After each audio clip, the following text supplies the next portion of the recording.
जय माता दी दर्शकों, आइए सुनते हैं संकटा माता की कहानी। संकटा माता, चालाक जाट और सेठ की कहानी।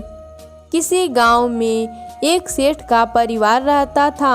सेठ के पास एक जाट काम करता था। सेठ उस व्यक्ति पर बहुत विश्वास करता था। जो भी जरूरी काम होता वह सेठ हमेशा उसी जाट से कहता था। वह जाट संकटा माता का बहुत बड़ा भक्त था। सदा संकटा माता के चिंतन, भजन, कीर्तन, कथा कहानी करता रहता था।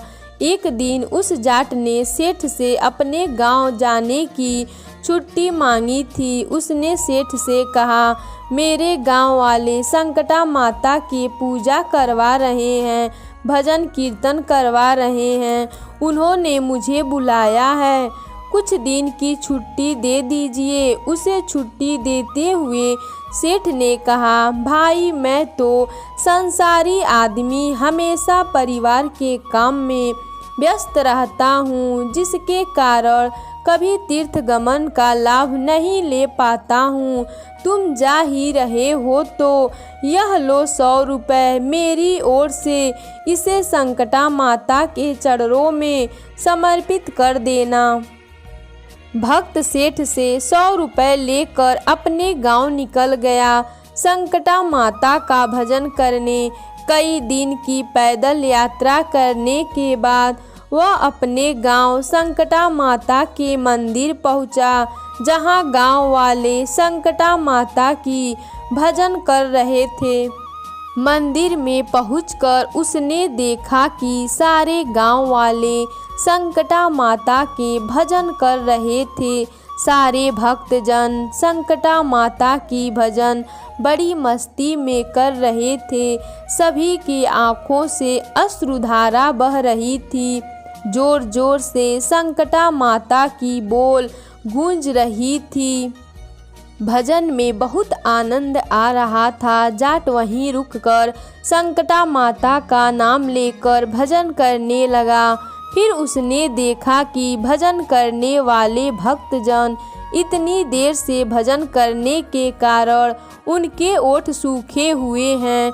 वह दिखने में कुछ भूखे सी प्रतीत हो रहे थे। उसने सोचा, क्यों ना सेठ के 100 रुपये से इन भक्तों को भोजन करा दूं। उसने उन सभी को उस 100 रुपये से भोजन की व्यवस्था कर दी। सबको भोजन कराने के लिए उसने भोजन व्यवस्था में उसे कुल 98 रुपये खर्च करने पड़े। उसके पास 2 रुपये बच गए।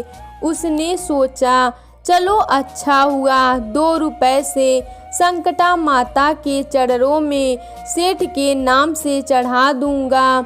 जब सेठ पूछेंगे तो मैं कहूँगा वह पैसा चढ़ा दिया। सेठ यह नहीं कहेंगे कि तूने 100 रुपये नहीं चढ़ाए। सेठ पूछेंगे तो बोल दूंगा कि पैसे चढ़ा दिए। झूठ भी नहीं होगा और काम भी हो जाएगा। वह भक्त संकटा माता के दर्शन के लिए मंदिर में प्रवेश किया। संकटा माता जी के छवि को निहारते हुए अपने हृदय में उनको विराजमान कराया। अंत में उसने सेठ के 2 रुपये संकटा माता के चरणों में चढ़ा दिए और बोला, यह 2 रुपये सेठ ने भेजे हैं। उसी रात सेठ के स्वप्न में संकटा माता जी आई और बोली, सेठ तुम्हारे 98 रुपये मुझे मिल गए हैं। यह कहकर संकटा माता अंतर ध्यान हो गई।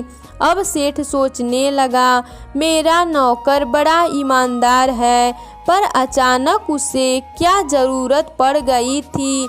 वह 2 रुपये भगवान को कम चढ़ाया। उसने 2 रुपये का क्या खा लिया, उसे ऐसी क्या ज़रूरत पड़ी। ऐसा विचार सेठ करता रहा। काफ़ी दिन बीतने के बाद भक्त वापस अपने गांव से सेठ के घर आया। सेठ ने कहा कि मेरे पैसे संकटा माता को चढ़ा दिए क्या? भक्त बोला, हाँ मैंने पैसे चढ़ा दिए।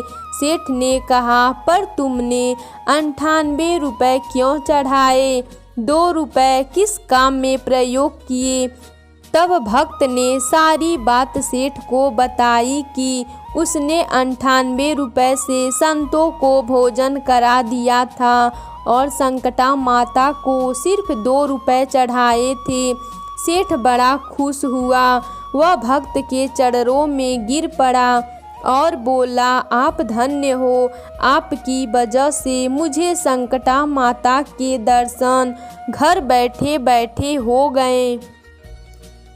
किसी भी देवी देवताओं को आपके धन की कोई आवश्यकता नहीं होती है।